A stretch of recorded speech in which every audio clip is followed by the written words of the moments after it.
شرح الصدور کی قسط نمبر 38 جو کہ شروع کی ہوئی ہے اس کے کچھ حصے آپ تک پہنچے۔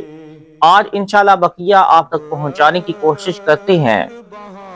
قسط نمبر 38 کا موضوع تھا زیارت قبور اور مردوں کا زائرین کو دیکھنے اور پہچاننے کا بیان۔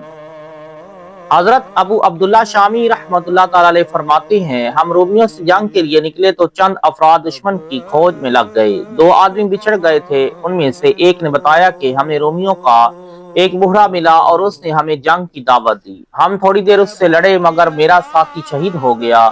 میں نے ارادہ کیا کہ واپس اپنے ساتھیوں میں چلا جاتا ہوں۔ واپس ہو ہی رہا تھا کہ میں نے دل میں کہا، تیری ماں تجھے روئے، تیرا ساتھی تجھ سے پہلے جنت میں چلا گیا اور تو واپس ساتھیوں میں بھاگ رہا ہے۔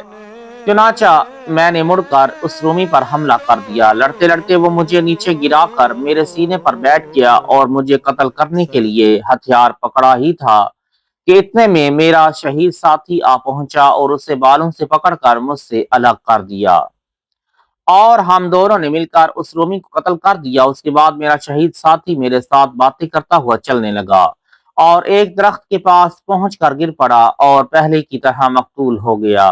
میں اپنے ساتھیوں میں واپس پہنچا اور انہیں سارے واقعے سے آگاہ کیا۔ حضرت عبد الرحمن بن زید بن اسلم رحمت اللہ تعالی علیہ فرماتے ہیں، کچھ نوجوان رومیوں سے جہاد کرنے نکلے تو تمام قید کر لیے گئے۔ رومی انہیں اپنے بادشاہ کے پاس لے گئے۔ اس نے انہیں اپنا دین قبول کرنے کی دعوت دی مگر انہوں نے انکار کر دیا۔ بادشاہ نہر کے کنارے ایک ٹیلے پر بیٹھ گیا اور ان مسلمان نوجوانوں کو قتل کرنے کا حکم جاری کر دیا۔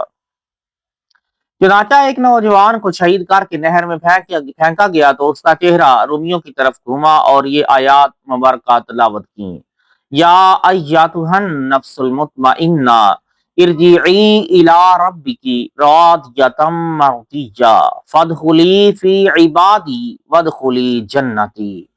اے اطمینان والی جان، اپنے رب کی طرف واپس ہو یوں کہ تو اس سے راضی وہ تجھ سے راضی، پھر میرے خاص بندوں میں داخل ہو اور میری جنت میں آ۔ حضرت سعید عمی رحمت اللہ تعالی علیہ فرماتے ہیں، کچھ لوگ سمندر میں جہاد کے لیے نکلے تو ایک نوجوان آیا اور اس نے درخواست کی کہ مجھے بھی سوار کر لیا جائے۔ پہلے تو انہوں نے منع کیا مگر پھر اسے سوار کر لیا۔ جب جنگ چھڑی تو اس نوجوان نے اپنی جواں مردی کے خوب جوہر دکھائے، بالآخر شہید ہو گیا۔ شہادت کے بعد اس کا سر اپنے سواروں کی جانب سیدھا ہوا اور یہ آیت مبارکہ کی تلاوت کی، تلک الدار الآخرۃ نجعلها للذین لا یریدون علوا فی الارض ولا فسادا والعاقبۃ للمتقین۔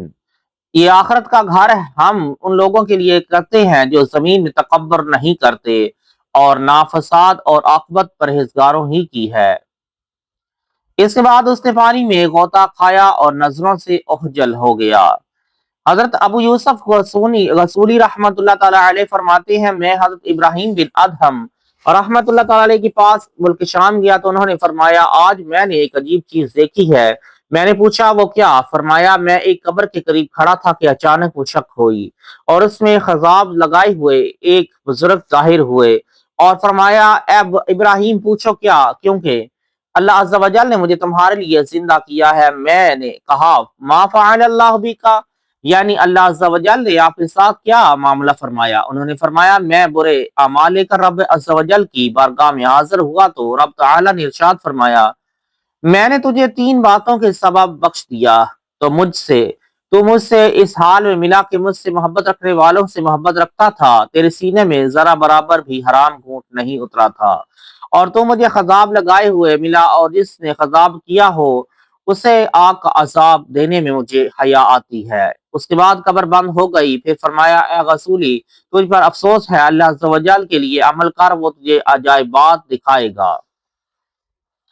نیشا پور کے قاضی حضرت ابو ابراہیم رحمت اللہ تعالی علیہ کے پاس ایک شخص آیا اور کہنے لگا، میں آپ کو ایک عجیب بات بتانا چاہتا ہوں۔ آپ نے پوچھا وہ کیا؟ کہنے لگا، میں پہلے کفن چور تھا، ایک دن ایک عورت کا انتقال ہوا تو میں اس کے جنازے میں شریک ہو گیا تاکہ اس کی قبر کا پتہ لگا سکوں۔ جب رات ہوئی تو میں نے جا کر قبر کھودی اور کفن اتارنے کے لیے ہاتھ بڑھایا تو وہ بول اٹھی، سبحان اللہ، جنتی برت جنتی عورت کا کفن چرا رہا ہے۔ پھر کہنے لگی، کیا تو نہیں جانتا کہ تو نے میری نماز سے جنازہ پڑھی ہی ہے؟ بے شک اللہ عز و جل نے میری نماز جنازہ پڑھنے والوں کو بخش دیا ہے۔ حضرت عبد العزیز بن عبداللہ بن سلمہ رحمۃ اللہ تعالیٰ علیہ فرماتے ہیں، ایک شخص اپنی بیوی کے ہمراہ شام کے شہر اندر میں رہتا تھا۔ اس کا ایک بیٹا شہید ہو چکا تھا۔ ایک دن اس شخص نے اچانک ایک گھڑ سوار کو آتے دیکھا تو بیوی سے کہنے لگا کہ اے فلانی، دیکھ ہمارا بیٹا آ رہا ہے۔ اس نے کہا شیطانی وسوسوں کو خود سے دور کر، بیٹے کو شہید ہوئے تو اتنا عرصہ ہو چکا ہے، تیرے دماغ پر اثر ہو گیا ہے۔ چنانچہ وہ استغفار کرتے ہوئے دوبارہ اپنے مقام میں مشغول ہو گیا۔ پھر نظر اٹھا کر دیکھا تو وہ گھڑ سوار قریب آ چکا تھا۔ کہنے لگا ارے دیکھ تو صحیح، خدا کی قسم ہمارا بیٹا آیا ہے۔ بیوی نے دیکھا تو کہا واللہ یہ تو وہی ہے۔ چنانچہ وہ ماں باپ کے پاس کھڑا ہو گیا۔ باپ نے پوچھا بیٹا کیا تم شہید نہیں ہوئے تھے؟ عرض کی کیوں نہیں اللہ، لیکن ابھی حضرت عمر بن عبد العزیز رحمۃ اللہ تعالیٰ علیہ کا انتقال ہوا ہے اور شہداء نے اپنے رب عز و جل سے ان کے جنازے میں شرکت کی اجازت مانگی ہے۔ میں بھی ان میں شامل تھا، لہٰذا میں نے اپنے آپ دونوں کو سلام کرنے کی اجازت بھی مانگ لی۔ پھر وہ والدین کے لیے دعا کر کے روانہ ہو گیا۔ اور حضرت عمر بن عبد العزیز رحمۃ اللہ تعالیٰ کے بارے میں پتہ چلا کہ ان کا وصال بھی اسی ساعت میں ہوا تھا۔ یہ تمام واقعات مستند ہیں، محدثین نے اپنی کتابوں میں اپنی اسانید کے ساتھ انہیں ذکر کیا ہے، اور اس کی تصدیق و تقویت کے لیے اب میں وہ بات ذکر کرنے لگا ہوں جو حضرت امام یافعی رحمۃ اللہ تعالیٰ علیہ نے بیان فرمائی ہے۔ چنانچہ امام یافعی رحمۃ اللہ تعالیٰ علیہ فرماتے ہیں مردوں کا اچھی یا بری حالت میں نظر آنا ایک قسم کا کشف ہے جس سے اللہ عز و جل کبھی بشارت، کبھی نصیحت، کبھی میت کی کسی مصلحت جیسے ایصال ثواب یا ادائے قرض وغیرہ کے لیے ظاہر فرماتا ہے۔ اکثر طور پر ایسے واقعات خواب میں رونما ہوتے ہیں، لیکن کبھی بیداری میں بھی ہوتے ہیں، اور یہ اصحاب حال اولیاء کے لیے بطور کرامات ہوتا ہے۔ ایک اور مقام پر فرماتے ہیں اہل سنت کا عقیدہ ہے کہ بعض اوقات اللہ عز و جل کے ارادے سے روحیں علیجین یا سجیین سے واپس جسموں کی طرف لوٹائی جاتی ہیں، بالخصوص جمعرات کو، اور وہ بیٹھ کر آپس میں گفتگو کرتی ہیں۔ انعام یافتہ روحیں راحت پاتی ہیں اور عذاب کے حقداروں کو عذاب دیا جاتا ہے۔ مزید فرماتے ہیں جب تک روح ارواح علیجین یا سجین میں ہوتی ہیں تو ثواب و عذاب ارواح ہی کو ہوتا ہے، لیکن جب وہ قبروں میں ہوتی ہیں ثواب و عذاب جسم اور روح دونوں کو ہوتا ہے۔ ابن قیم نے کہا احادیث اور واقعات سے ثابت ہوتا ہے کہ مردے اپنے زائرین کے آنے کو جانتے، ان کی بات سنتے، ان سے انسیت حاصل کرتے ہیں اور ان کے اسلام کا جواب دیتے ہیں۔ یہ شہد اور غیر شہداء و غیر شہداء سب کے لیے ہے، اور اس میں کوئی وقت بھی خاص نہیں۔ یہ قول حضرت ضحاک رحمۃ اللہ تعالیٰ علیہ کے اس قول سے زیادہ صحیح ہے جو وقت کے خاص ہونے پر دلالت کرتا ہے۔ پھر یہ کہ حضور اکرم صلی اللہ علیہ وآلہ وسلم نے اپنی امت کے لیے یہی مقرر کیا ہے کہ وہ مردوں کو اس طرح سلام کریں جیسے سماعت و عقل رکھنے والے کو مخاطب کر کے سلام کیا جاتا ہے۔ حضرت ابو ہریرہ رضی اللہ تعالیٰ عنہ سے روایت ہے کہ نور مجسم صلی اللہ علیہ وآلہ وسلم قبرستان تشریف لے گئے تو ارشاد فرمایا کہ السلام علیکم دار قوم مؤمنین وَإِنَّا انشاء اللہ بکم لاحقون، یعنی اے مومنین قوم کی جماعت، تم پر سلام ہو، انشاءاللہ ہم بھی تم سے ملنے والے ہیں۔